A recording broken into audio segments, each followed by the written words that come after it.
Hi guys, welcome back to Not Just Make, it's Marco here, and today we start a new video series about airbrushing. People ask me questions about airbrushing almost every day, so starting from now and in future videos I want to go really in depth into this topic. Today I want to start really from the base, talking about my compressor.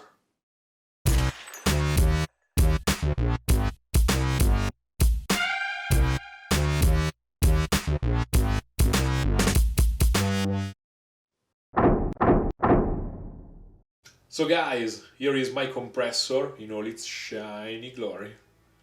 So let me start with a simple fact. For a good airbrushing, you definitely need something like this. Nothing less. I started with a little thing shaped like an elephant, like this, put a picture. And really, it was a nightmare. But the good news is that you don't need anything more than this. So don't make my mistakes, start with something like this.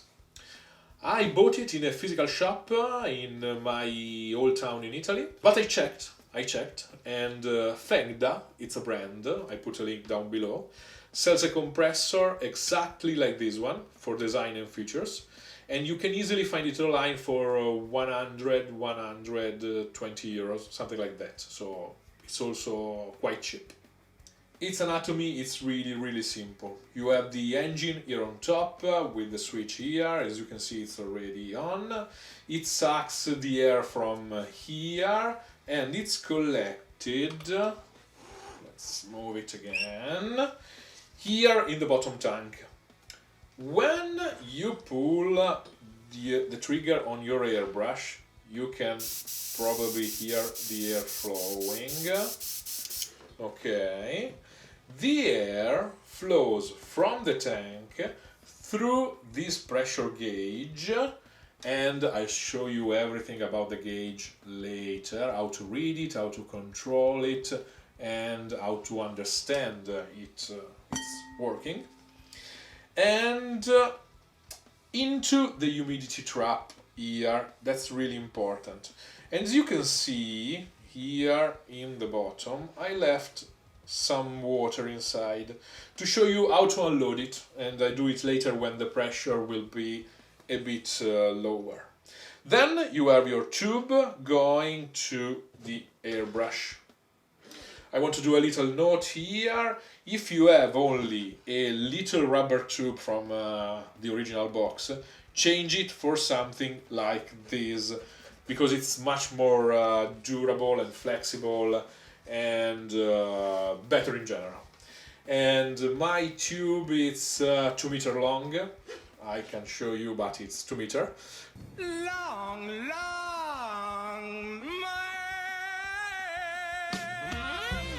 To have a lot of freedom while moving around the airbrush, I move it a lot, so I want a long connection between the compressor down below under the table and the airbrush itself.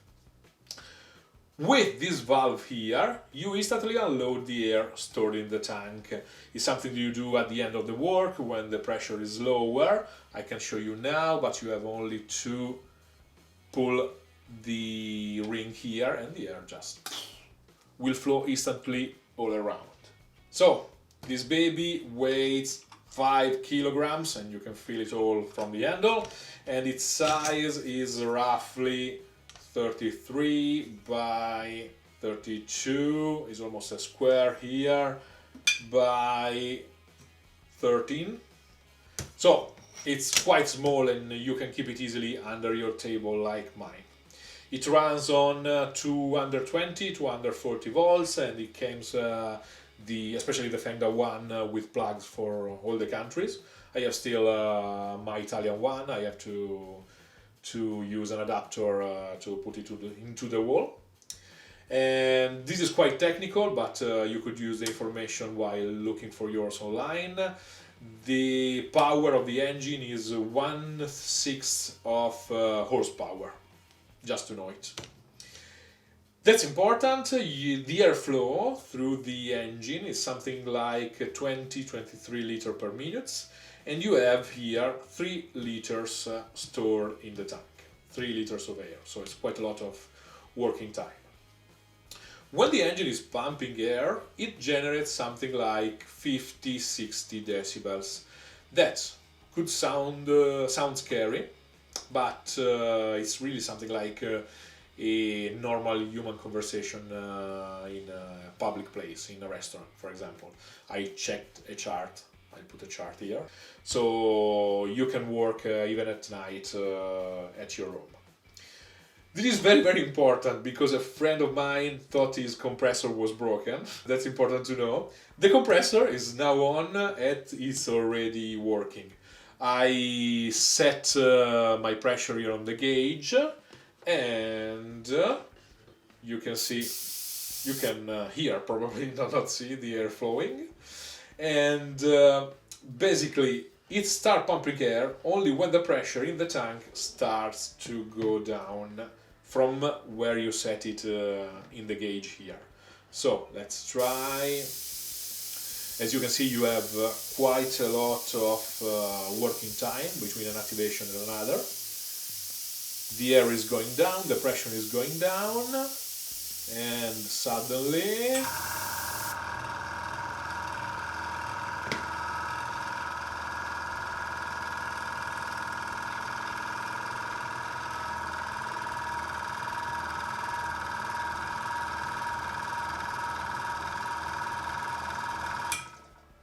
so this is all the noise it produces, and the activation time between one refill of the tank and another. Really, something that I can use during the night with my girlfriend sleeping in the other room. Super quick, how to unload your humidity trap. The compressor is off, the pressure is down. You have only to have a container or just a cloth, and you have a bit of a pressure here. Releasing the water trapped inside the trap, and was not really as I planned. And here we are with the king of the frequently asked questions about airbrushing. It's, what pressure do you use in your compressor? I heard this a million times. And I saw that there is a lot of confusion out there about this topic, and a lot more confusion about the technical terms. So let's solve this situation with a little bit of math and a bit of physics. As you can see here on the pressure gauge, there are 2 values to read and to set the pressure. They're just two scales for indicate the pressure. The values of bar are in red, and the bigger values of PSI are in the larger circle here in black. These are just 2 common units of pressure, just that, and you have to know them, even if only to be able to communicate with other painters, because this generates a lot of confusion between beginners. You can also talk about atmospheres, so the 3rd value, and still be correct, because 1 bar is roughly 1 atmosphere, and to be precise, if I remember right, 0.98 atm. PSI stands for pound-force per square inch, and every bar, or roughly atm, it's okay, it's 14.5 psi. So you need only to divide or multiply by 14.5. So please do it for me. Don't go nuts if a painter uses bar and another uses PSI scale in his tutorial. Really, it's that simple. You can choose it. It's just another way to understand the pressure. For example, I like to talk in bar just because of the simple lower values. This, exactly this, is my standard setting for pressure on my compressor, between 2 and 3, just a little bit more near 3, because with my tube, with my actual airbrush, and for the way I dilute the paint, for the way I spray the paint, I have more control with this kind of value, and I like it more. But if you're a beginner, start playing with your pressure, staying inside 2 and 3 bars. When you will be more experienced, you'll start to change the pressure really all the time to create crazy effects, crazy different texture, and that's really the fun. And I promise, I'll show you everything in the future.